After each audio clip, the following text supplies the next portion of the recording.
years of excellence. Sun International Institute of Tourism and Management.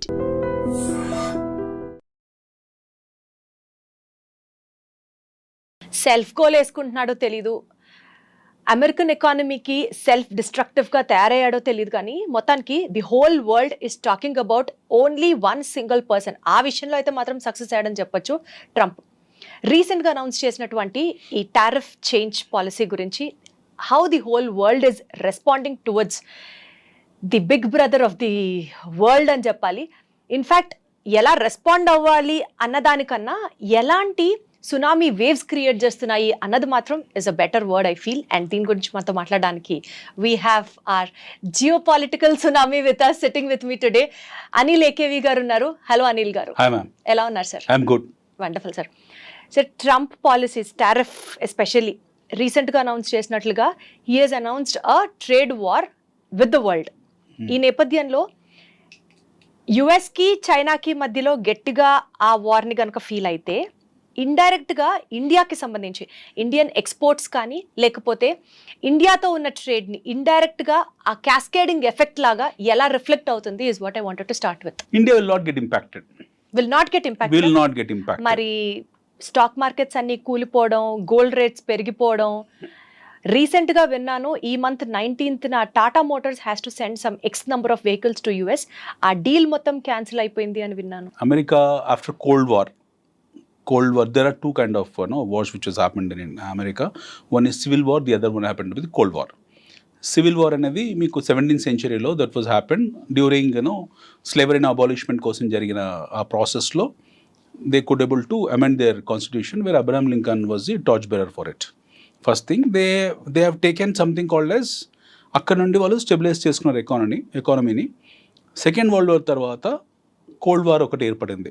That was between first world countries and second world countries. First world countries are happen to be the NATO countries. ఈరోజు North Atlantic Treaty Organisation మనం ఏదైతే అంటున్నామో ఇవన్నీ కూడా first world countries. Second world countries happen to be those countries which are the followers of Union Soviet Socialist Republic, erstwhile USSR. ఈ first and second world countries అని మనం రెండింటిని అనేది. There were something called as third world countries, అంటే తటస్థ దేశాలు. ఈ first వరల్డ్కు second world సంబంధం లేని తటస్థ దేశాలు, ఇండియా లైక్ కైండ్ ఆఫ్ దేశాలు, నాన్ ఐలాండ్ కంట్రీస్, మనకు సంబంధం లేదు. Now let us keep India aside. Now let us go back to America. Now America has involved into plenty of activities. Nixon time tarvata America involved into plenty of activities involving putting their hands and fingers in geopolitical situations across the globe. అప్పటి వరకు America first అనే నినాదం వాళ్ళకు ఉంది, మొదటి నుంచి ఉంది. America first అనే నినాదం అవుతుందో హ్యారీ ట్రూమాన్ టైంలో అది కంటిన్యూ చేసుకుంటూ వెళ్ళి they established as a strong nation. They could able to destroy United Soviet Socialist republic. వాళ్ళ కబంధ హస్తాలతోనే యుఎస్ఆర్ని 17 ముక్కలు చేశారు. అందులోంచి పుట్టిందే ఉజ్బెకిస్తాన్, ఇవన్నీ కూడా ఉజ్బెకిస్తాన్ అంటున్నా, తుర్క్మెనిస్తాన్, ఆర్మేనియా, అజర్బైజాన్, ఉక్రెయిన్, ఇవన్నీ కూడా. సో ఈ చిన్న దేశాలన్నీ 17 ముక్కలుగా విడిపోయింది. Now America could able to become the only first world country followed by is heard దేశాలు అవుతున్నాయి, యూరోపియన్ దేశాలు. ఇదొక సెట్ ఆఫ్ థింగ్. దాని తర్వాత ఏమైపోయిందంటే America started controlling the world with the dollar. They started controlling world with the dollar without manufacturing anything. American domestic consumption స్టోరీలో వాళ్ళ ఉత్పత్తి వర్సెస్ కన్జంప్షన్ అనేది చాలా డెఫిషియట్లో ఉంటుంది. They have their production but their consumption is higher than their production. Then they started depending on the world. మిగతా ప్రపంచాల మీద డిపెండ్ కావడం మొదలుపెట్టారు. China has taken the advantage of becoming an export nation, looking at America as a market. China అమెరికాను ఒక market లాగా చూడడం మొదలుపెట్టేసి they started working only targeting America. Only targeting America. Because America has no such thing like manufacturing. So skill labours అంతా చైనాలో ఉన్నారు, cheap labour అంతా చైనాలో ఉన్నారు, పెద్ద మార్కెట్ అమెరికా ఉంది. They started producing what America wants. ఇదే ప్రాసెస్లో, ఇదే ప్రహాసనంలో పక్కన తైవాన్ ఉంది. Taiwan started manufacturing semiconductors. ప్రపంచంలో మొత్తం 100 సెమీ కండక్టర్స్లో 70 semi conductors are manufactured Taiwan. So Taiwan, which is a small country, but still is a hub of semiconductors. So America has become a parasite on globe. ప్రపంచం మీద ఒక పరాన్నజీవి అయిపోయింది America, పెద్ద పరాన్నజీవి. They depend on everything other than artillery and ammunition. వాళ్ళ దగ్గర వేరే ఉత్పత్తులు ఏమీ లేవు. ఉండొచ్చు మోడర్న్ ఉత్పత్తులు కొన్ని ఉండొచ్చు, but rest of the world started the supplying to America in terms of there used goods.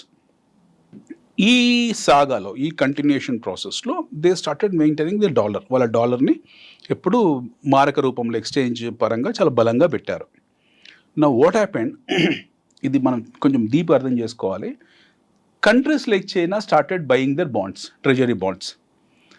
Excess మనీని అమెరికా నుంచి రావాల్సిన మనీ అవుతుందో, డబ్బు రూపంగా కాకుండా బాండ్స్ రూపంలో చైనా కొనడం మొదలుపెట్టింది. ఎందుకంటే చైనా వాళ్ళ డొమెస్టిక్ కన్జంప్షన్ వాళ్ళకు సఫిషియెంట్గా వాళ్ళు రిలయంట్ అయిపోయారు, సెల్ఫ్ సఫిషియెంట్ అయిపోయారు.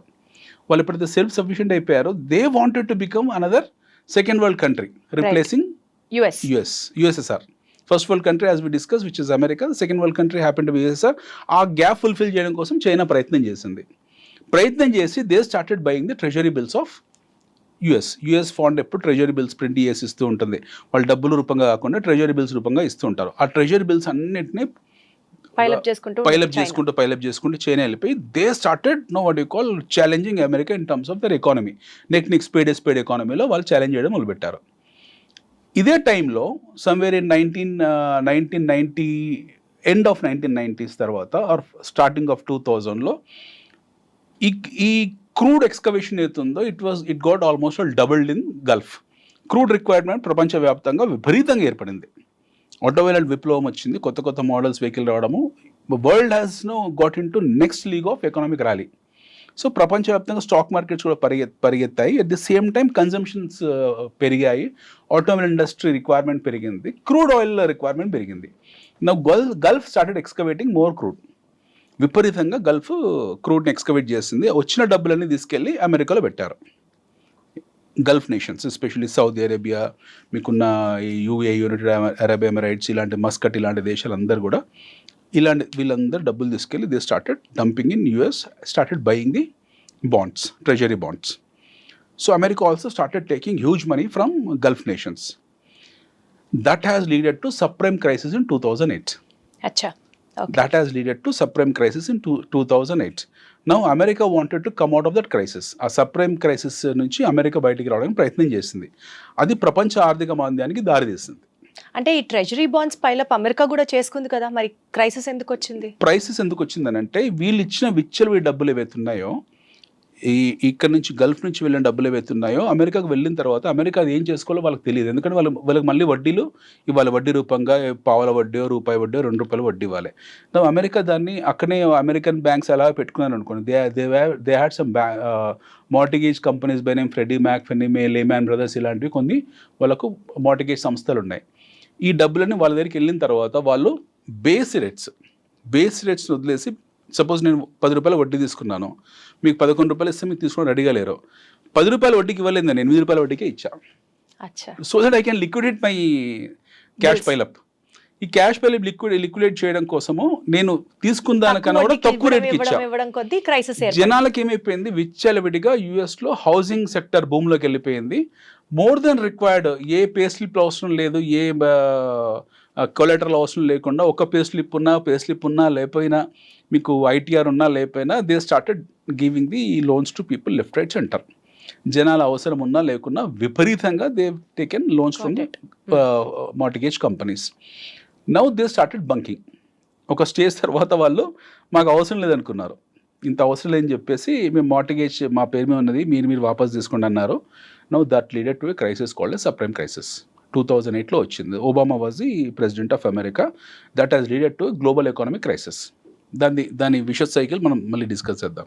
But that has leaded to global economic recession and America was the first victim of that.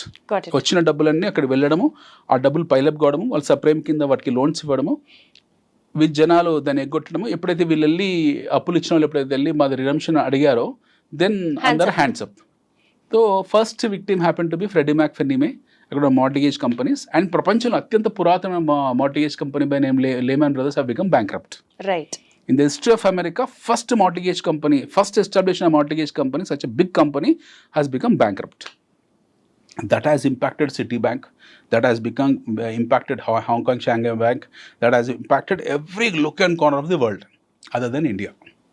ఒక భారతదేశం తప్పిస్తే 2008లో ఏది కూడా ఎస్కేప్ కాలేదు. Entire world got collapsed in 2008. 2008 global recession, economic recession ఉందో ప్రపంచం మొత్తాన్ని అతలాకుతల చేసి షేక్ చేసి పడేసింది. బట్ ఇండియన్ కామన్ మ్యాన్ కు అది ఏం జరిగిందో కూడా తెలియదు. Indian man knows that there is something called yes global economic recession. IT employees తెలిసి తప్పిస్తే మిగతా నాన్ ఐటీ ఎంప్లాయీస్ తెలియదు. అక్కడి నుంచి వచ్చేసిన ఐటీ ఎంప్లాయీస్ కి వాళ్ళకి మాత్రం తెలిసి తప్పిస్తే మిగతా కామన్ ఇండియన్ తెలియదు. Now I want to relate to the current regime, American regime and current crisis ని దాంతోనే రిలేట్ చేయబోతున్నాను. Now that was happened in the US. అందులోంచి బయటికి రావడానికి ఆల్మోస్ట్ $1 trillion మళ్ళీ బాండ్స్ ఫ్రెష్ ప్రింట్ చేశారు, కరెన్సీ ప్రింట్ చేశారు. ఎవరు ప్రింట్ చేశారు? ఒబామా గవర్నమెంట్ ప్రింట్ చేసింది. Almost $600 billion at one tranche, $400 billion at second tranche. ఈ డబుల్ ప్రింట్ చేశారు. Most of the money which has been given as a bailout to the American companies, that bailout has not gone to the oil bonds. అది వాళ్ళ వరకే ఉంచేసుకున్నారు చాలా మటుకు. అదే మన ఇండియాలో అంటే పెద్ద స్కామ్ అని గొడవ నానా రచ్చ చేసి ఉండేవాళ్ళం. But in US most of the money is been return by the big corporates which is not been shelled out to the victims. విక్టిమైజేషన్కు కాంపన్సేషన్ జరగలేదు, వాళ్ళ వరకు పెట్టేసుకున్నారు. That was the first disaster which was happened in the US in terms of economic activity. First disaster 2008లో. అందులోంచి బయటికి రావడానికి వాళ్ళు మళ్ళీ అడిషనల్ బాండ్స్ ప్రింటింగ్ చేశారు, మళ్ళీ అడిషనల్ ట్రెజరీ బాండ్స్ ప్రింట్ చేశారు. సో మోర్ ఆర్లెస్ ఇలా ప్రింట్ చేసుకుంటూ వెళ్ళినప్పుడు వాళ్ళ తాలూకు డాలర్ని ఆ డాలర్ డామినేషన్ పెంచడం కోసం ఆ డాలర్ వీళ్ళు ఇంకే ఎన్ని చేయాలని చేసుకుంటూ వెళ్ళారు. డాలర్ హెడ్జ్ అని, కరెన్సీ హెడ్జ్ అని, ఇవన్నీ అలాగ ఉంచారు.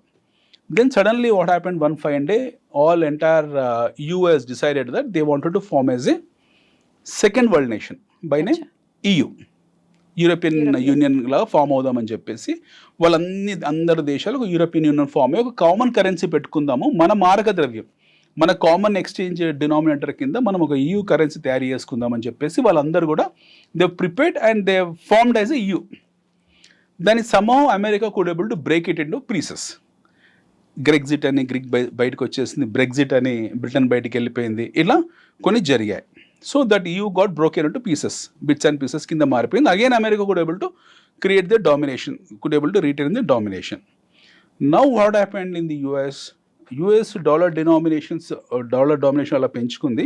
But China started exporting left, right, center to US and they started buying the American treasury bonds. ఒక barring India, most of the developed economies who are in supply chain mechanism to US in terms of their production have taken the bonds instead of currency. So our treasury bond redemption load ఒకటి US మీద ఉంది ఇప్పుడు. They have the treasury bond redemption load that could happen from Gulf, that could happen from China, that might happen from Europe. ఎవరి నుంచైనా ఆ ఒత్తిడి రావచ్చు. At the same time 1950s, I'm giving the background of the current issue. 1950s 1960లో మీకు after second world war తర్వాత 1945లో second world war end అయిపోయింది. With in span of 5-6 years ఇక్కడ Germany రెండు ముక్కలు అయిపోయింది. ఆ టైంలో east Germany, west Germany. East Germany was under the control of USSR, the west Germany was under the control of capitalistic nations. China, Japan which was a victim of pearl harbour again could able to regain it's glory. ఈ రెండు దేశాలు in terms of the technology went very aggressively. మీకు ఇక్కడ మర్సిడైల్, డైలమీర్ ఇలాంటి companies జర్మనీలో అగ్రెసివ్గా వెళ్ళడము, స్క్లంబర్జర్ లాంటి కంపెనీస్ అగ్రెసివ్ వెళ్ళడము, వీళ్ళు ఎస్టాబ్లిష్ కావడము వాళ్ళ ఎకానమీని బూస్టప్ చేస్తుంది. They had pile up of some 3,300 tons of gold ఎవరి దగ్గర? జర్మనీలో. Now Germany has a threat from Russia, from USSR. ఎప్పుడైనా వీళ్ళు మా మీద దాడి చేయొచ్చు, ఎందుకంటే Russia has a track record of grabbing of the treasures. Especially పిట్స్బర్గ్లో సడన్గా మాయమైన గోల్డ్ ట్రెజర్స్ కూడా ఉన్నాయి. పెద్ద రైలు వెళ్తుంటుంది హిట్లర్ది, రాత్రి మాయమైపోతుంది ఆ ట్రైన్. సో ఇలాంటి treasure hunting history, notorious history వాళ్ళకి స్టాలిన్కి ఉంది. సో ఆ భయం వల్ల ఏం చేశారంటే during the regime of Brezhnev, Stalin, this people got scared, Germans. Now they have decided to not mortgage, they wanted to put in a special custodian or with a special custody so that that particular treasure is safe. 1,200 టన్నులు తీసుకెళ్ళి 1960 కాలంలో యూఎస్లో పెట్టేశారు. 1,200 tons of gold has been deposited US ట్రెజరీలో పెట్టారు. దాన్ని fed treasury అంటాం దాన్ని. ఆ ట్రెజరీలో ఎప్పుడైతే వీళ్ళ గోల్డ్ ఉందో, ఇలాంటి గోల్డ్ పైలప్స్ చాలా ఉన్నాయి యూఎస్లో. నౌ ఆ గోల్డ్ ఎందుకంటే most of the currency is been printed on the deposits of the gold. So ఆ ధైర్యం మీద మళ్ళీ వాళ్ళు విచ్చలవిడిగా ట్రెజరీ బాండ్స్ ప్రింట్ చేసుకుంటూ వెళ్ళారు, అది కొలాటరల్ కింద. At the same time currency కూడా ప్రింట్ చేశారు. నౌ ఇది ఒక incident, this was happen. At the same time Japan started what you call producing automobile left right centre, and the greatest market happen to be the US. Japan కూడా similarly they have taken the US treasury bills, ఎందుకంటే Japan currency అవసరం లేదు, అది కూడా developed nation కాబట్టి. ఒకవైపు Gulf, ఒకవైపు German nations, Europe nations, Japan లాంటి nations, and the latest one happened to be China. Their entire exports were targeted US. US is a target landscape, and they started producing their products on target based and taking redemption in terms of dollars, in terms of treasury bills. Now what happened is, ఇది continue అయిన తర్వాత one fine day వీళ్ళ cost of manufacturing పెరిగింది. Now I'm coming to the అసలీ point, original పాయింట్కి వస్తున్నాను. రేట్లు పెరుగుతుంటే, inflation పెరుగుతుంటే, రకరకాల కారణాల వల్ల వీళ్ళకు కూడా కాస్ట్ ఆఫ్ మ్యానుఫ్యాక్చరింగ్ పెరిగింది. The countries who are supplying their material to the US, their cost of manufacturing got increased in terms of labor, in terms of capital, in terms of capital adequacy, in terms of working capital, in terms of supply chain, in terms of distribution, in terms of many other parameters. వీళ్ళది సడన్గా వీళ్ళకి పెరుగుకుంటూ వెళ్ళిపోయింది. They started imposing additional tariffs on the product. Finished goods మీద 10 రూపాయలు ఉండేది 11 చేశారు, 12 చేశారు, 13 చేశారు, 20 చేశారు. ఇది ట్రంప్కి ఇప్పుడు కాదు, 1980s నుంచే నచ్చట్లేదు, 1990s నుంచే నచ్చట్లేదు. Trump, let's divide Trump into two parts. One as a abstract nationalist. I don't say pseudo nationalist, but abstract nationalist. Second one happened to be individual businessman. So Trump is an illusion. Trump is in a hibernation that మా ప్రపంచంలో దేశాలు అందరూ వచ్చేసి మా అమెరికాని దోచేసుకుంటున్నారు, ప్రపంచంలో ఉన్న వాళ్ళందరూ వచ్చేసి అమెరికాని పీడించేస్తున్నారు, ప్రపంచంలో అందరూ మా వనరుల్ని పాడు చేస్తున్నారు, ప్రపంచంలో ఉన్న వాళ్ళందరూ మా మీద డిపెండెన్సీ పెంచుకున్నారు, మేమందరికీ సాయం చేస్తున్నాము, we are the god for the entire nation, మేము లేకపోతే ప్రపంచం లేదు అనేది ఒక సైకి డెవలప్ అయింది ఆయనకు. మీరు 1995లో ఆయన చూసుకుంటే అర్థమవుతుంది. ఆయన మాట్లాడిన మాటలు అవన్నీ కూడా, ఆ రికార్డ్స్ అన్నీ ఉన్నాయి. Everything is classified record, whatever you spoken during 1980s and 1990s as a business man. Trump incorporation company తాలూ డైరెక్టర్గా whatever he spoke on behalf of America, everything is been classifiedly recorded. So ఆయన ఆ mind సెట్లో ఉన్నాడు. Then he entered in to politics, and from the beginning is talking that America first, make America great, ఇవన్నీ మాట్లాడుకుంటూ వస్తున్నాడు. Much before is the election, during his election campaign, he said that I'm going to tariff the world. So ప్రపంచం ఎందుకు వాళ్ళకు, మిగతా ప్రపంచం supply chain మెకానిజంలో మిగతా వాళ్ళు ఎందుకు టారిఫ్లు పెంచారు, మిగతా వాళ్ళు ఎందుకు హయ్యర్ రేట్స్ పెంచుకుంటూ వెళ్ళారు అనే డ్యూ డిలిజెన్స్ కానీ, ఆ రికన్సిలేషన్ కానీ, కాస్ట్ అకౌంటెన్సీ కానీ చూడలేదు. A person need to sit and understand in terms of, as a cost accountant, that why that cost has been increased. China supply చేస్తున్న ఒక దోమల బ్యాట్ కాస్ట్ ఎందుకు పెరిగింది? ఒకప్పుడు $1 ఉండేది, తర్వాత 10 ఏళ్ళ తర్వాత $2 ఎందుకు అయింది? ఇవన్నీ ఈ డెప్త్కి వెళ్ళలేదు. He is and impression that everybody is cheating America. So everybody is cheating America and I want to make America great. No, ఇక్కడ వరకు బాగానే ఉంది, you want to make America great, ఇక్కడ వరకు బాగుంది. You can make America great provided you can create your own manufacturing units. Now you are asking entire world to come and put their manufacturing units. Ippadi America doesn't have any manufacturing units. They have, but not sufficient. It's still depending upon other nations. Yes, they had a great, what you call city called as Detroit ఉండేది వాళ్ళ దగ్గర, automobile hub of the world అనేవాళ్ళు Detroit. ఈ Ford గిడన్ అక్కడే పుట్టాయి.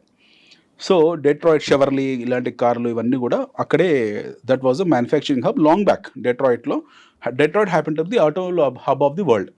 No what happened, ఎప్పుడైతే మీకు Japan నుంచి ఆటోమొబైల్ సప్లై కావడం మొదలుపెట్టిందో, సుజుకి ఇలాంటివన్నీ వెళ్ళడం మొదలుపెట్టాయో, ఎప్పుడైతే బిఎండబ్ల్యూస్ ఇక్కడ యూరప్ నుంచి వెళ్ళడం మొదలుపెట్టాయో, అమెరికా యాజ్ నో ఈజీ వచ్చేస్తుంది వాళ్ళకు సొంతంగా మ్యానుఫ్యాక్చరింగ్ చేసుకోవాల్సిన అవసరం పడలేదు వాళ్ళకు. They have taken everything for granted. వాళ్ళకి మెటీరియల్ బయట నుంచి, ఒక రకంగా అమెరికా ఇస్ స్మార్ట్ ప్లేయర్. వాళ్ళకి వస్తువులు వస్తున్నాయి, వేరే వాళ్ళు ఉత్పత్తి చేసి పంపిస్తున్నారు, వాళ్ళు యూజ్ చేసుకుంటున్నారు. But once I find they realised that no somebody is tariffing me extra అని. Now your Detroit has become a ghost town. Detroit has become a ghost town where now you have been haunted by a ghost town.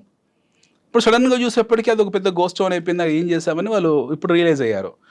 ఇప్పుడు now Trump want everything to be manufactured in America. Now he's saying that you come and put your production hubs in our place. I'm going to give certain reservations to you. We are going to amend our constitution in terms of manufacturing facilities. I'll give you special economic zones, but you have to put your manufacturing units. at US. ఇక్కడ బాగుంది. You give time and space for those people who wanted to come and put the money. వాళ్ళకు time ఇవ్వాలి. నేను నా దగ్గరకు వచ్చి manufacturing చేసుకోండి అని చెప్పినప్పుడు నేను వాళ్ళకు 1 year 2 year 3 year 4 year period ఇవ్వాలి. ఆ పీరియడ్ ఇవ్వకుండా నేను చేసింది ఏంటి, I put something called as reciprocal tariff. 20% additional tariff వేశారు కాబట్టి నేను మీ మీద 20% వేస్తున్నాను టారిఫ్. మీరు ఒక రాయితో కొట్టారు కాబట్టి నేను 2 రాళ్ళతో కొడుతున్నాను అనే సిద్ధాంతం వెళ్ళిపోయాడు. వెరీ సింపుల్ లేమ్యాన్ వర్డ్స్లో. నౌ ఎవరైతే లోడ్ తీసుకుంటున్నారో they did not even had a space to explain that why they are tariffing. వాళ్ళకి స్పేస్ ఇవ్వలేదు, ఎక్స్ప్లెనేషన్ అడగలేదు. చైనా నువ్వు ఎందుకు నా మీద అడిషన్ ఇంత టారిఫ్ వేస్తున్నావు, you did not even have a dialogue with them. ఇలాంటి బయోలాటరల్ డైలాగ్ లేకుండా టక్కున 1 you come with big slates explains that I'm putting this reciprocal tariff అని చెప్పేసి ఏదో యుద్ధంలో గెలిచిన ఓ చక్రవర్తి లాగా పెద్ద పలక పట్టుకొని వచ్చి అన్ని చూపించాడు.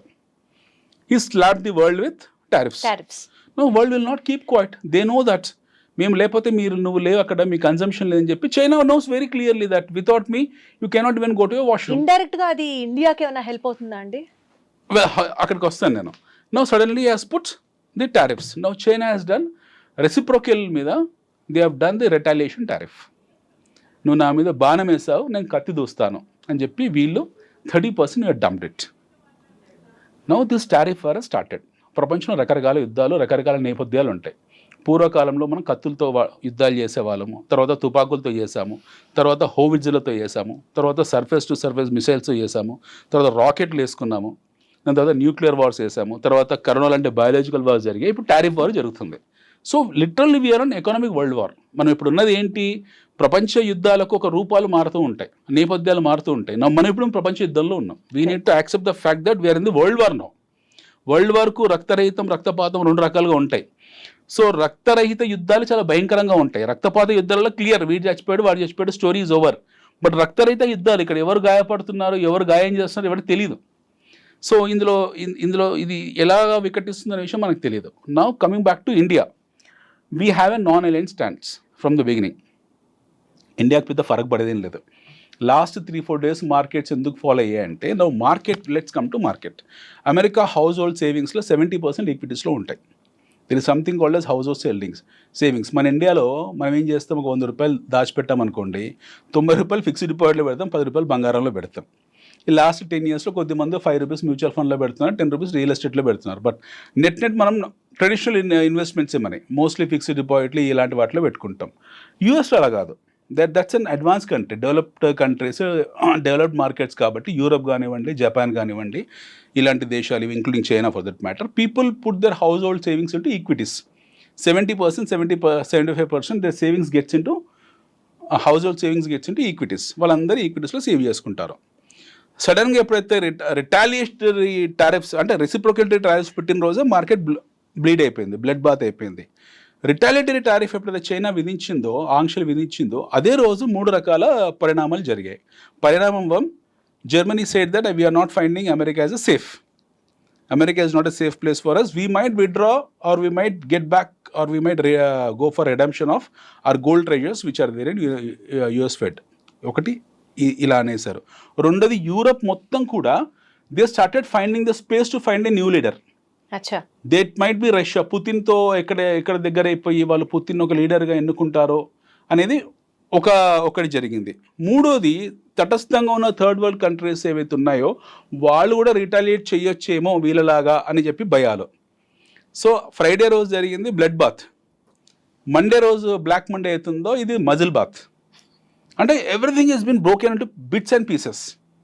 Now how it has been broken into bits and pieces అంటే, America lost almost 10 to 11 trillion US dollar market capitalization. ఒక రకంగా అమెరికా కూడా అది నష్టమే. ఒక రకంగా కాదు, ఫస్ట్ విక్టిమ్ అమెరికానే. అది బ్యాక్ ఫర్ అయింది వాళ్ళకే. ఫస్ట్ బ్యాక్ ఫర్ అయింది వాళ్ళకే. మనం తారాజువా గొప్ప ఎకానమిస్టులు చదువుకున్న వాళ్ళు ట్రంప్ ప్యానెల్లో వీళ్ళందరూ ఉంటారు కదండి, ఆ మాత్రం చిన్న మూవ్మెంట్ ని కూడా వాళ్ళు గెస్ట్ చేయలేకపోయారా? మూర్ఖత్వం వర్సెస్ ఇంటెలిజెన్స్ రెండు ఉంటాయండి. Every intellectual cannot be a what you call sane person, or every మూర్ఖుడు cannot be a intellectual person. ఈ కాంబినేషన్ చాలా ఇంపార్టెంట్. ఒక బలమైన పిచ్చోడి ఇప్పుడు చేతిలో మీరేమంటారు, ట్రంప్ మూర్ఖుడా ఇంటెలెక్చువల్ పర్సనా? ఇంటెలెక్చువల్ మూర్ఖుడు అంటాను నేను. ఓకే, ఈ రెండు క్వాలిటీస్ కాంట్రాస్టింగ్ ఒకే మనిషిలో ఎలా ఉంటాయి సార్? అలాంటి ఇంటెలెక్చువల్ మూర్ఖుడు, మూర్ఖుడు ఇంటెలెక్చువల్ ఎలా మూర్ఖుడు ఉంటారు మూడు ఉంటారు అలాగా. ఇంటెలెక్చువల్ ఇప్పుడు ఎగ్జాంపుల్ ఈయననే కదా మనకు ఇంటెలెక్చువల్. ఆయనకు బిజినెస్ మీద అవగాహన ఉంది, మూర్ఖమైన 2 నిర్ణయాలు తీసుకున్నాడు. He has not even given world space and time to think. Intellectual tariffing make America great. Intellectual అమెరికాలో వచ్చి సంస్థాగతంగా మీరు పరిశ్రమలు పెట్టుకొని మా దేశ ప్రగతికి తోడ్పడండి, మీరు ₹4 సంపాదించుకోండి. Intellectual thoughts. But you have not given people to think about it. మూర్ఖంగా వెళ్ళి దాని ఆఫ్టర్ షాక్స్, దాని డీప్ ఇంపాక్ట్ ఎలా ఉంటుందో ఊహించకుండా, ఎదుటివాడు కూడా నీ స్థాయి బలవంతుడు, వాడు కూడా రిటాలియేట్ చేస్తాడు అని ఊహించకుండా you have taken a decision. తనకంటే బలహీనుడు రిటాలియేట్ చేస్తే ఇది అసలు నాకు ఏమాత్రం ఫరక్ పడదు అన్న ఒక ఓవర్ కాన్ఫిడెంట్ పొజిషన్ లో అయినా అమెరికా ఉంటుంటుంది. అమెరికా ఏమనుకుందంటే మిగతా బలహీనులు అనుకుంది. అదే కదా ఫస్ట్ మూర్ఖత్వం అదే. అమెరికా దగ్గర 6th జనరేషన్ ఫైటర్ జెట్స్ ఎలా ఉన్నాయో, చైనా కూడా 6th జనరేషన్ ఫైటర్ జెట్స్ ఉన్నాయి. In fact much more nuclear warheads Russia దగ్గర ఉన్నాయి, secret nuclear warheads. For that matter even Iran కూడా డిస్క్లోజ్ చేసింది మా దగ్గర న్యూక్లియర్ వారెట్స్ ఉన్నాయని చెప్పి. America is no more a super power in terms of their no army and artillery. America ఈ దేశాన్ని కలిస్తే America is just nothing, that's a dust. ఇవన్నీ కలిసి ఒక డస్ట్ అంతే. ఒకవేళ ఇవన్నీ కలిస్తే ఇది ట్రంప్ ఎక్స్పెక్ట్ చేయలేదు. ఇట్స్ ఎ చెస్ మూవ్ అండి. మీరు ఒక పాన్ కదిలినప్పుడు ఎక్స్పెక్ట్ చేయగలగాలి మిగతా వాళ్ళు ఎలా కొలిజన్ ఎలా ఉంటుంది, కొలియడ్ ఎలా ఉంటుంది, కొలాబరేషన్ ఎలా ఉంటుంది ఊహించుకోగలగాలి. Right sir, when we have to talk something very close about India. Stock markets పడిపోయి ఒకటి, ఈ స్టాక్ మార్కెట్స్లో వోలటిలిటీ ఎక్స్పెక్ట్ చేయడం అనేది మనం చూసాం. యాక్చువల్లీ అది 100% జరుగుతుంది. ఎక్కడ ఏ చిన్న మార్పు జరిగినా సరే మన స్టాక్ మార్కెట్స్ అర్జెంట్గా కూలిపోతాయి, because we are sentiment based country. Scene cut చేస్తే ఇలా ప్రాబబ్లీ ఎవరు ఆలోచించకపోవచ్చు, నాకు జస్ట్ ఒక థాట్ అంతే. వేరే ఇన్వెస్ట్మెంట్ మోడ్స్లోకి ఇదేమన్నా దారి తీస్తుందా? మీరు సీన్ కట్ చేయకండి, సీన్ అక్కడనే ఉంచండి, నేను వస్తాను అక్కడికి. ఎందుకంటే సెమీ కండక్టర్స్ మీద టారిఫ్ పెట్టాడు కాబట్టి వాళ్ళు భయపడిపోయి ఆ మార్కెట్ లోయర్ సర్క్యూట్ పడిపోయింది, 20% డౌన్ అయిపోయింది. దాన్ని షట్ డౌన్ చేశారు కాసేపు. అంటే market has been shut down, which was we have seen this shut down during sub prime crisis. 2008లో చూసాం షట్ డౌన్స్ అనేవి. మళ్ళీ ఆ బంపర్ ఆఫర్ మన ట్రంప్ 2015లో ఇచ్చాడు ఆఫ్టర్ 17 years. యూరప్ మార్కెట్స్లో FTSE major market which is UK market, బ్రిటన్లో ఉన్న లండన్లో ఉన్న స్టాక్ ఎక్స్చేంజ్ని FTSE అంటాం, ఫుట్సీ అంటాం. దట్ గాట్ ఫినిష్డ్, అదొక 8-9% పడిపోయింది. ఫ్రాన్స్ క్యాక్స్ అంటాం మనం, అది ఫినిష్డ్. జర్మనీ మార్కెట్ డాక్స్ అంటాం, DAX, అది finished. 7-8, I'm talking about 7, 8, 9, 10%. No let's come back to Nikkei Japan market, అదొక 12%, that got 14%, that got finished. Shanghai, that got finished almost all 10%. Now go to Hong Kong, that got finished, అది 17%, 18%, which is 17 years లో. 17 years ప్రగతిని 1 night finish అయిపోయింది. KOSPI which is South Korean market, that got finished. అన్ని 7 to 20% మధ్యలో collapse అయిపోతే India was around 3.5% collapse. We lost about 20 lakhs of market capitalization, but it almost 50% record today. ఎందుకు మనము recover కాగలిగాము? Why we could able to recover so quickly? Why we have not been thoroughly affected? Global ఎకానమీస్లో ఏంటంటే అన్ని cascading effects ఉంటాయి అన్నిటి కూడా, but ఈ కాయిల్ డౌన్ స్పైరల్ ఎఫెక్ట్స్ ఉంటాయి. ప్రతిది కూడా everything coils down as a spiral effect which will have a deeper impact on each and other nation. మనకు కూడా దాని సెంటిమెంటల్ ఇంపాక్ట్ ఉంది. What was the impact which what we seen yesterday happen to B sentimental impact, not fundamental impact. Let us keep the financial side and let us understand from our domestic consumption perspective. మనకు అమెరికాతో సంబంధాలు లేవు. మనకు America ఉన్న trade ఎంత అంటే $50-55 billion ఉంటుంది. What we export, what we import problem ఒక $5 billion. అమెరికా ఒక ట్రేడ్ డిఫిషిట్ ఉంది మనతో. మనకేం ట్రేడ్ డిఫిషిట్ లేదు అమెరికాతో. అమెరికాకు ఉంది మనతో ట్రేడ్ డిఫిషిట్ అరౌండ్ $5 billion ఉంటుంది. 55 billion లో we are on surplus in terms of trades. America is in deficit. మన ట్రేడ్ వచ్చి $50 billion. వేరే చైనా ట్రేడ్ ఇస్ $500 billion. మనకన్నా 900% ఎక్కువ ఉంది China. In terms of exports China is 900% more, and they have to have that impact. మనకెందుకు లేదు అని అంటే మనకేం ప్రాబ్లం లేదు. మనం అమెరికా ఉన్నా లేకున్నా మన అస్తిత్వానికి వచ్చే నష్టం లేదు. We will survive. మన domestic consumption story so impact. మనం ఇక్కడ ఏదైనా వస్తువు ప్రొడ్యూస్ చేస్తే అది ఎక్స్పోర్ట్స్ చేయకున్నా మనకేం ప్రాబ్లం లేదు. దాని కన్జంప్షన్ అంతా లోకల్గా జరిగిపోతుంది.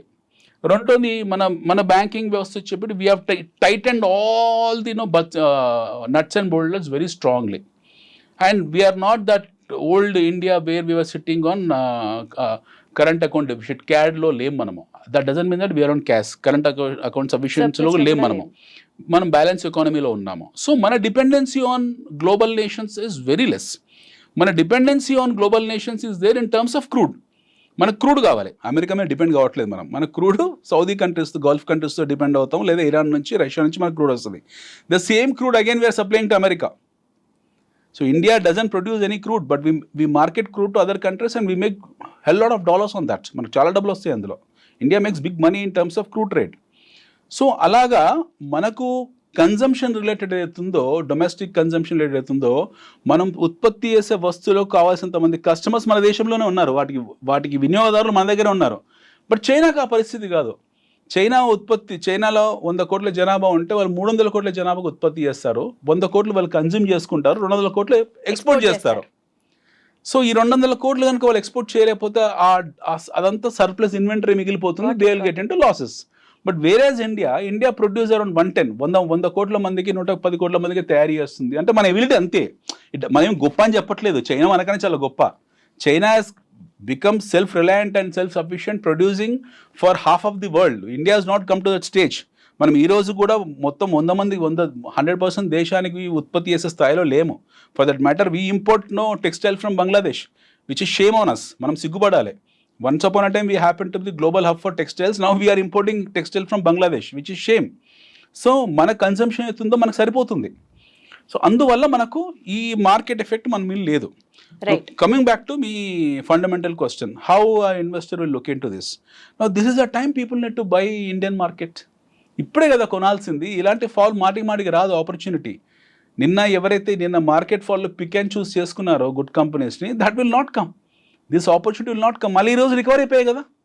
ఈరోజు మీకు ఎన్బిఎఫ్సి సెక్టర్ అవుతుందో, non banking financial companies, banking, defense sector, all the sectors record huge today, and tomorrow happen to be RBI review meet. రేపొద్దున మన RBI కనుక 25 basis points కనుక కట్ చేశారనుకోండి, పావులో కట్ చేశారనుకోండి, మన మార్టిగేజ్ కంపెనీస్ ర్యాలీ కొడతాయి, banks rally కొడతాయి మళ్ళీ. సో క్రెడిట్ డ్రివెన్ కంపెనీస్ ఏవైతే ఉంటాయో, this will rally again. So nothing to worry about India. We have to worry about America. We have to అంటే పీపుల్ మనలాంటి మనకి ఎవరైతే బంధువులు, స్నేహితులు ఎవరైతే ఉంటారో వాళ్ళు వరీ కావాల్సిన అవసరం ఉంది. ఎందుకంటే America has now got into deep trouble. Now how they are going to cut their cost అనేది తెలియదు. Even for that matter America, Trump has gone so eccentric in taking certain decisions. Harvard university for example, Harvard university itself is a autonomous body. వాళ్ళకి $50 billion economy ఉంది, which is almost bigger than any of the nation. మన చాలా చిన్న దేశాల కన్నా పెద్ద economy Harvard university. వాళ్ళకి ప్రతి సంవత్సరం ఇవ్వాల్సిన $8 బిలియన్, $9 బిలియన్ ఏదైతే అది ఉంటుందో, వాళ్ళకి ఇవ్వాల్సిన బడ్జెట్ ఉందో అది కట్ చేశాడు. స్కూల్స్కి బడ్జెట్ కట్ చేశాడు. సో ఇలాంటివన్నీ యాక్టివిటీస్ చేస్తున్నాడు అతను. How it is going to impact US అనేది మనకు తెలియదు, హానెస్ట్లీ స్పీకింగ్. రైట్ సార్, ఇప్పుడున్న కండిషన్లో సేఫ్ హెవెన్గా ఆలోచించాలి అంటే ఎవ్రీబడి టాకింగ్ అబౌట్ గోల్డ్ అనుకుంటే, ప్రపంచవ్యాప్తంగా గోల్డ్ రేట్స్ తగ్గాయి. ఇండియాలో కూడా రేట్లు బాగా తగ్గిపోయాయి. ఈ స్టేజ్లో మాట్లాడితే ఎంత ప్రపంచం అంతా గోల్డ్ మీదకి ఇన్వెస్ట్ చేయబోతోంది, and what is India's role in it? ప్రపంచం ఎవరు గోల్డ్ మీద ఇన్వెస్ట్ చేయరండి, ఒక ఇండియన్స్ తప్పిస్తే. అంటే సేఫ్ హెవెన్ గా అంటే ప్రతి దేశం గోల్డ్ గురించే మాట్లాడుతుంది. ప్రపంచం ఏం గోల్డ్ గురించి మాట్లాడదు. Gold is a commodity. ప్రపంచం అందరూ గోల్డ్ మీద ట్రేడ్ చేస్తారు. ఇండియా వాళ్ళు గోల్డ్ ట్రెజర్ గా చూస్తారు. Nobody what you call look at gold as a what you call safe haven. World lo ప్రపంచంలో there are two kind of economies. One happen to be a developed economy, DE అంటాం. రెండోది emerging markets, EMs అంటాం. అంటే మనలాంటి దేశాలు, అందులో predominantly orthodox nation మనలాంటిది, especially India kind of countries. మనకు మాత్రమే గోల్డ్ ప్రీషియస్, మిగతా వాళ్ళందరికీ హెడ్జ్ అది. ఫర్ ఎగ్జాంపుల్ అమెరికా ఉంది. Most of the gold in America happen to be a gold in which is in ETF. దేశానికి గోల్డ్ రిజర్వ్స్ చూపించి మా దగ్గర ఇంత గోల్డ్ ఉంది అది ఎకానమీ, అది కంట్రీ చేస్తుంది. I am talking about individuals. లేదు, నేను యాజ్ ఎ కంట్రీ గురించి మాట్లాడుతున్నాను. మన దగ్గర కావాల్సిన రిజర్వ్స్ ఉన్నాయి, మనకేం ప్రాబ్లం లేదు. We have ample reserves with us. We have huge అంటే ఇప్పుడు బంగారం రేటు పడిపోయి ప్రతి ఒక్కళ్ళు గోల్డ్ మీద తీసుకోవాలి అని అనుకున్నా సరే భారతదేశంలో అంత సప్లై ఉంది అని బంగారం ఎంత పడింది? సచ్ గా ఇట్ ఇస్ ఓన్లీ 3% తగ్గిందండి ఇవాళ రోజుకి.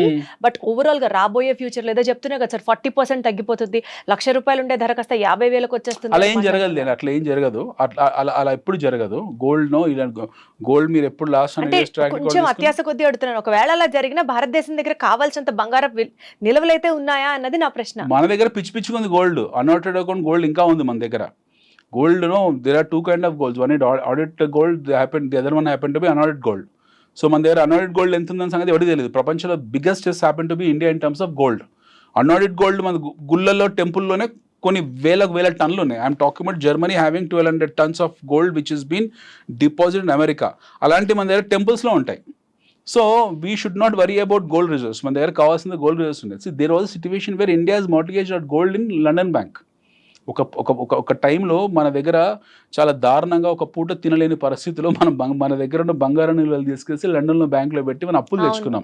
ఇప్పుడు ఆ పరిస్థితులు లేము, మనం అప్పులు ఇచ్చే పరిస్థితిలో వచ్చాం. మాల్దీవ్ వచ్చి మన దగ్గర మనం $500 million తీసుకుని వెళ్ళాడు. ప్రపంచంలో అందరూ రియలైన్ అవ్వండి, మ్యానుఫ్యాక్చరర్స్ అందరూ అమెరికా వచ్చి అక్కడ బిజినెస్లు స్టార్ట్ చేయండి, మీ మ్యానుఫ్యాక్చరింగ్ యూనిట్లు పెట్టండి అంటున్న ఈ ట్రంప్ ప్రొటెక్షనిస్టిక్ స్ట్రాటజీ ఏదైతే ఉందో, ఇండియా బిగ్గర్ మ్యానుఫ్యాక్చరింగ్ యూనిట్ గా ఇవాల్వ్ అవ్వడానికి ఇది ఒక అడ్డుకట్టు లాగా చూడొచ్చా మనం? బికాస్ మనకి అమెరికాతో ఎప్పుడు పోటీ లేదు, బట్ ఇప్పటికీ అమెరికాలో మ్యానుఫ్యాక్చరింగ్ యూనిట్స్ లేవు కదా చాలా వరకు పోల్చుకుంటే. ఇండియా కాదు, అమెరికాలో ఎప్పటికీ మ్యానుఫ్యాక్చరింగ్ యూనిట్స్ అంటే ఇప్పుడు ట్రంప్ పిలువగానే ఎవరు వెళ్ళరండి. ఆయన ట్రంప్ ఉండేది ఇంకా 3 సంవత్సరాలే. ఆల్రెడీ ఇప్పుడు ఆయన వచ్చే 4 సంవత్సరాల టర్మ్ లో 6 నెలలు అయిపోయింది. 6 నెలల్లో వాళ్ళ దేశాన్ని ఇండియా అయితే ఎదుగుతోంది అని మనం మాట్లాడుకుంటూనే ఉంటాం కదా, ఎమర్జింగ్ ఎకానమీ ఇంకో 30 ఏళ్ళు మాట్లాడుకుంటాం మనం. అలాగే that is safety. No way US is competitive to India. No way competition to India, at least in terms of becoming a manufacturing hub. మనం already manufacturing hub. That's what ఇండియాకి. అందుకనే ఈ స్టేట్ లో ట్రంప్ పిలిచిన వెంటనే మేబీ అందరూ రియలైన్ అయిపోయి అక్కడికి వెళ్ళి మ్యానుఫ్యాక్చరింగ్ యూనిట్ స్టార్ట్ చేస్తే. I wish dollar should hit 100-120. I wish personally to dollar to hit 100-120. Where when dollar will hit 100 to 120, you will have lot of flood of money coming to India. Right. Flood of money coming to India. Probably dollar hit అందరూ అనుకుంటారు, dollar hit కాగానే ఇక్కడ నుంచి foreign investments అందరు వెళ్ళిపోతారు బయటగా అనుకుంటారు. That is the other way round. అలా జరగదు. When dollar hits, ఎలా చెప్తారు జరగదని? జరగడానికి ఆస్కారం 100% ఉంది కదా. డాలర్ రేటు పెరిగితే ఇండియాకి వచ్చే ఇన్వెస్ట్ చేస్తారు అన్నది one side of the story what you're talking about. But when dollar is becoming stronger day by day, maybe the whole world is looking at America. Why not we to get into that? అని ఎందుకు అనుకోరు? See, there are dollar denomination. ఇండియాకు ఒక rate ఉంటుంది, చైనాకు ఒక rate ఉంటుంది, పాకిస్తాన్కు ఒక రేట్ ఉంటుంది, గల్ఫ్కు రేట్ ఉంటుంది, యూరోప్కు రేట్ ఉంటుంది. But when we take it as a common exchange ఎప్పటికీ మన దగ్గర $100 ఉందనుకోండి, you look at dollar from 50 to 87. What were Indian investments? when was the time we have seen dollar at 50? Somewhere in 2012 అనుకుంటా. somewhere in 2011, 2012 50 ఉండేది. 2015 ఇప్పుడు 87కి వచ్చింది. ఈ last ఈ 12-13 years ట్రాన్సిషన్ ఆఫ్ టైంలో 2012లో మన దగ్గర డొమెస్టిక్ ఇన్వెస్ట్మెంట్స్, ఫారిన్ ఇన్వెస్ట్మెంట్స్ ఎంత ఉన్నాయి, ఈ రోజు ఎంత ఉన్నాయి? What we're we have to look from that statistical point of view. $50 ఉన్నప్పుడు మన దగ్గర ఎంత ఇన్వెస్ట్మెంట్స్ ఉన్నాయి, ఈ రోజు. సో బేసికల్గా మీతో జరుగుతున్న కాన్వర్సేషన్లో నాకు అర్థమవుతున్న పాయింట్ ఏంటంటే, ట్రంప్ టారిఫ్ డెసిషన్ కానీ ట్రంప్ తీసుకున్నటువంటి పాలసీ డెసిషన్స్ కానీ no way it is at least affecting India. We will not get affected. ఇప్పుడు యాక్చువల్లీ మనం ఎందుకు తటస్థం? Why we have not retaliated అనడానికి రెండు. ఇప్పుడు why we have see even Japan kind of best ally to US started murmuring saying that we're going to retaliate. మేము retaliate చేస్తామని చెప్పి జపాన్ వాళ్ళు అంటున్నారు. Why India has not spoken a single word? We have not uttered a single word. We kept silence. మనం అసలు మాట్లాడలేదు. మన మీద 26% టారిఫ్ పెట్టాడు. మళ్ళీ ఫస్ట్ టారిఫ్ 27% అన్నాడు, తర్వాత 26% అన్నాడు. Then you spoke about even about life saving drugs, even about pharma మీద టారిఫ్ పెడతానన్నాడు. దెన్ మన ఫార్మా కంపెనీస్ పడిపోయాయి. మనం కూడా టెన్షన్లోకి వచ్చాము. ఏ సెగ్మెంట్ ఇండియాలో బాగా ఎఫెక్ట్ అవుతుందండి ఈ టారిఫ్స్ వల్ల? Like for example IT, pharma, దాని తర్వాత ఇలా ఇండివిజువల్గా కనుక సెగ్మెంట్స్ వైజ్ మాట్లాడితే ఏది ఎఫెక్ట్ కాదండి. ఏది ఎఫెక్ట్ అవ్వదు. It's only what you call time being, what you call shocks. These are just nothing but aftershocks of Trump action. ఏ సెక్టర్ ఎఫెక్ట్ కాదు, ఈవెన్ ఐటీ కూడా ఎఫెక్ట్ కాదు. People think that IT will get affected. IT కూడా effect కాదు, even pharma కూడా effect కాదు. Why? Because there is something called as what inherent tariff. టారిఫ్లో 2 రకాలుగా ఉంటాయి. People get confused. 2 రకాల tariff. One is inherent tariff, the other one is retaliatory tariff. Inherent tariff మనం ఎంచుకుంటాము. We will not talk about retaliatory tariff. China has been out spoken about their retaliatory tariff because China is very strong economical and in terms of the arms and ammunition as well as military పరంగా China is very strong. వాళ్ళకి ఆ ధైర్యం ఉంది అనడానికి, నువ్వు నా మీద tariff వేస్తే నేను నీ టారిఫ్ వేస్తానని. ఎందుకంటే ఇద్దరి మధ్యలో ట్రేడ్ వార్ జరుగుతుంది, నెక్ టు నెక్ ఉన్నారు వాళ్ళు, నెక్ నెక్ ఉన్నారు. China stronger economy than US economy. మనం let's be very practical, right మనం చాలా ప్రాక్టికల్గా ఉండాలి. చైనాతో కంపేర్ చేసుకుంటే America is no way. Right. అమెరికాలో ఉన్న రోడ్లు ఈ రోజు ఎప్పుడో 1960 పాత బీసీ కాలం నాటి మిస్సమ్మ మాయాబజార్ కాలం నాటి రోడ్లు, ఏదో అక్కడ మన హైదరాబాద్ హఫీస్పేటలో వేసుకున్నట్టు మీద మీద వైట్ వాష్ చేస్తారు, అంతే తప్పిస్తే ఏమీ లేవు అక్కడ అమెరికాలో. అమెరికా వాడుతున్న రైల్ ఇంజన్ కూడా ఎప్పుడో పాతకాలం రైల్ ఇంజన్లో. I'm telling you need to ask a question to any of the NRA. When did you see a last new airport in America? When did you see a new stadium in America? So America spends most of the taxpayers' money on involving into bilateral issues. వాళ్ళ డబ్బులు taxpayers డబ్బులు లేదా trade డబ్బులు అన్ని తీసుకెళ్ళి మిగతా దేశాల్లో కుమ్మరియని తప్పిస్తే వాళ్ళు స్వతహాగా వాళ్ళ దేశాన్ని అభివృద్ధి చేసుకుంది ఏమీ లేదు అక్కడ. China is not like that. China is beyond America's imagination. China now running on 600 speed, 700 speed MPH trains में బతుకుతున్నారు చైనా వాళ్ళు. చైనాలో స్కై క్రాపర్స్ ఉన్నాయి. చైనాలో మీకు you just cannot, America cannot imagine ఆ 3 gorgeous 6 gorgeous ఏదో అట్లాంటి ఒక పెద్ద డ్యామ్ కట్టడానికి చైనా ఊహించలేదు. చైనా కట్టిన ఒక డ్యామ్ బేసికల్ గా ట్రంప్ అనౌన్స్ చేసిన టారిఫ్ కి కాదు ఇండియా భయపడాల్సింది, చైనా ఏ రకంగా రిటాలియేట్ చేయబోతోందో will be the next threat to the whole world, not only to India. China and India has become a good allies these days. at least last 4-5 months లో మనం disengagement మన army chicken ఆ రకంగా కూడా at least we should be safe. yes మనం army China ఏం చేసిందంటే China is a very smart country. వాడికి ఎప్పుడైతే థ్రెట్ వస్తుందో ఎవరైనా ఫర్ దట్ మ్యాటర్ బయలాటరల్ ఇష్యూస్లో ఏమవుతుందంటే జియో పాలిటిక్స్లో they become close to the next neighbour. మనకు ఇప్పుడు సమస్య వచ్చింది, మనం ఏం చేస్తాం, ఫస్ట్ మన ఇంటి పక్కన తలిపే తడతాం మనం. అలాగే చైనా సమస్య రాగానే చైనా ఏం చేస్తారు, మన దగ్గర చైనాకు మనకు బార్డర్లో ఇష్యూ ఉంది చికెన్ నెక్లో. ఆ విషయానికి వస్తే చైనాకు ప్రపంచంలో అందరితో ఇష్యూస్ ఉన్నాయి. సో మన దగ్గర ఇష్యూ రాగానే వాళ్ళ ఆర్మీని డిసెంగేజ్ చేశారు. They have withdrawn their army, most of their army has been withdrawn. వాళ్ళ దగ్గర 6th generation ఫైటర్ జెట్స్ కూడా తీసేశారు, బేస్ తీసేశారు అక్కడ నుండి. We also disengaged. సో మన మధ్యలో ఇప్పుడు కొంచెం రిలేషన్షిప్ పాజిటివ్గా ఉంది. సో ప్రస్తుతానికి మన మధ్యలో థ్రెట్ లేదు చైనాకి ఇండియాకి. As of now there is no threat. చైనాకి ఇండియాకు మన ట్రేడ్ వార్ కూడా మనకి ఏమీ లేదు. We're quite comfortable in terms of our trade. So issue వచ్చేసి ఏంటంటే చైనా అమెరికా మధ్యలో ఇప్పుడు world is now suffering.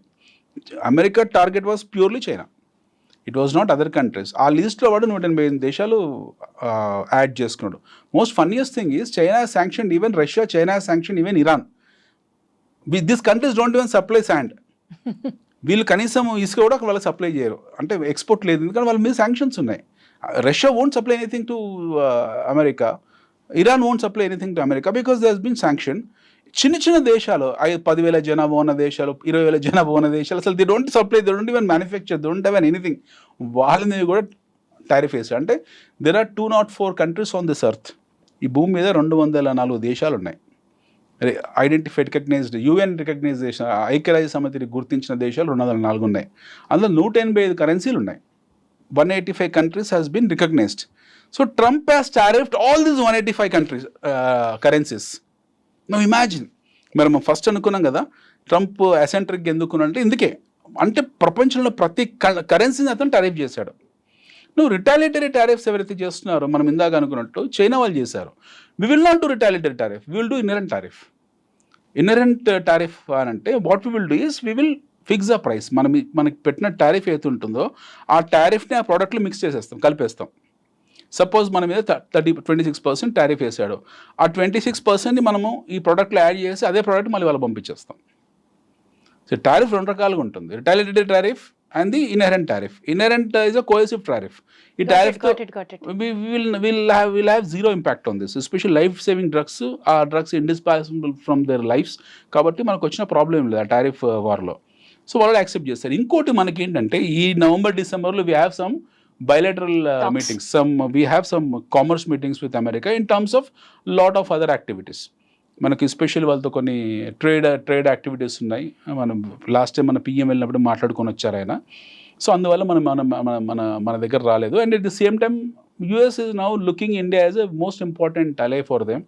So వాళ్ళు మళ్ళీ కౌంటర్ బ్యాలెన్స్ చేసుకోవాలి చైనా నుంచి అని అంటే mostly they might call support India in terms of more manufacturing. So let's be positive about it. We have to be positive, and that's how Apple has come. China నుంచి Apple 100% shift of technology ఎందుకు జరుగుతుంది అంటే అందుకే జరుగుతుంది. Why France is giving 100% transfer of technology for the Rafale అంటే అందుకే జరుగుతుంది.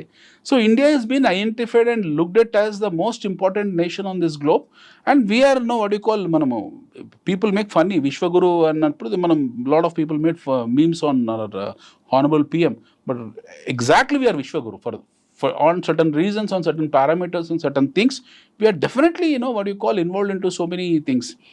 ఈ రష్యా ఉక్రెయిన్ విషయంలో కూడా మనం మధ్యవర్తిత్వం వహించమన్నారు.